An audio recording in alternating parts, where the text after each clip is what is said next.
everybody, it's me, Jermaine, and I'm back with another Simple Truth update. And this is a bit of a follow-up to the video that I did just the other day called Where Will You Stand and What Will You Stand For? And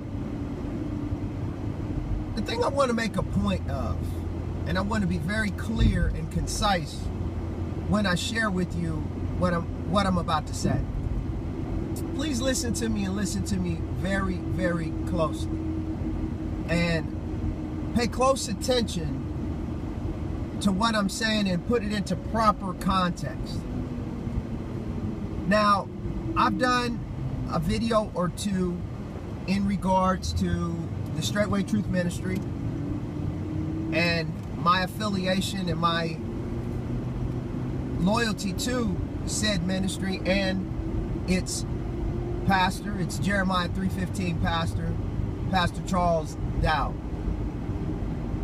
And what has happened just prior to Passover and the Feast of Unleavened Bread this year, there was a great purging within our assembly. And it's caused for a lot of people to run to YouTube and start making all kind of videos that have all kind of accusations and people attempting to, I don't know what I want to say, I guess attempting to try to save face. That's a good way of thinking about it. Save face for why they were either asked to leave the ministry, or they left the ministry, or they're in no way affiliated with the ministry anymore. Now let's be clear. Here is a point that I want to make as far as listening to the words that I am sharing with you. Just because a person has left a ministry does not mean that that person does not have the right in their mind. See, that's the key, in their mind, to still follow the Most High and seek after truth. Now, the reason I say this is because you have to understand, and some questions have to be asked, and they have to be addressed. What was it initially that brought you to the Straightway Truth Ministry? What was it that kept you in affiliation with the Straightway Truth Ministry? And most importantly, what was it that caused you to leave the Straightway Truth Ministry? See, these are questions that the answers are being left totally out. And because those answers are being left out, pardon me, people believe that they can go and they can speak any kind of way towards the leader of the ministry,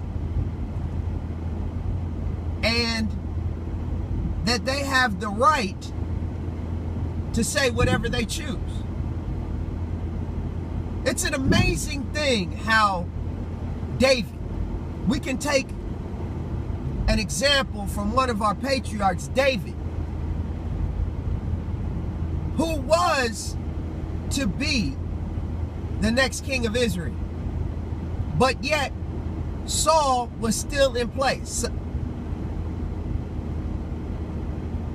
And David, even though Saul pursued to take his life, sought to take his life, he would not come against the man, the king, that the Most High had placed over Israel.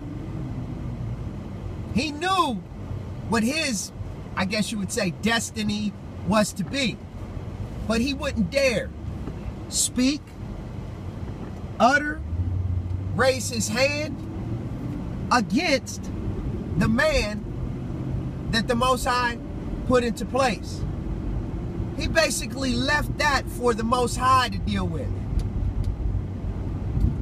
And so, I say all this to say that people believe that if they were once in affiliation, that because they choose to leave, and it is a choice, because they choose to leave the ministry, that they, when it comes to affiliation with people that are in the ministry, the brotherhood that was had at the time of those people being a part of the ministry,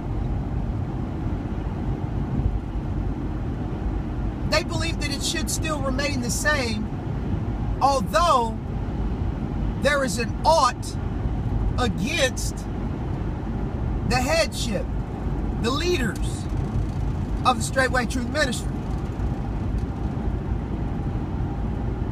If you have become an enemy to Israel, or you decide to speak against Israel, and Israel has put you away from the family, then whatever you choose to do as an individual, have at it. But as far as those that are within the camp, so to speak, you're not going to have affiliation with those outside the camp. It's just like if you work for a company for a number of years.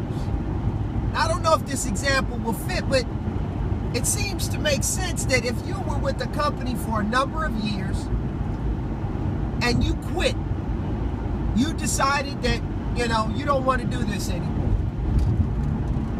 Well, whatever went with being a part of that company is not afforded to you anymore.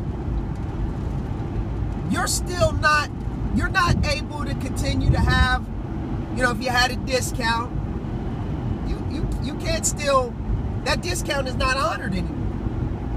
If you got some sort of benefits, health benefits that is, from the company, you're not still able to utilize those benefits, and, you know, you can't just show up at a corporate event like you did when you were employed by that company and still think that you're going to be welcome to participate as one that is a part of the company currently. You made the decision to quit, or to walk away, or to leave. Whatever, you know, adjectives you would like to put to it, but you made that decision. So you can't expect to be treated in the same way when you were apart as when you separate.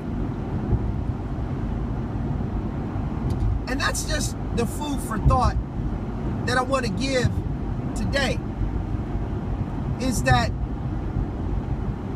in your mind, you can think that you're still a brother, a sister, that you're still following the Most High.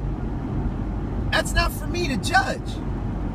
But when it comes down to whom I make the conscious decision, just as a person made the conscious decision to leave or to go away, I have the right to make the conscious decision to not affiliate with said former people or former brothers and sisters.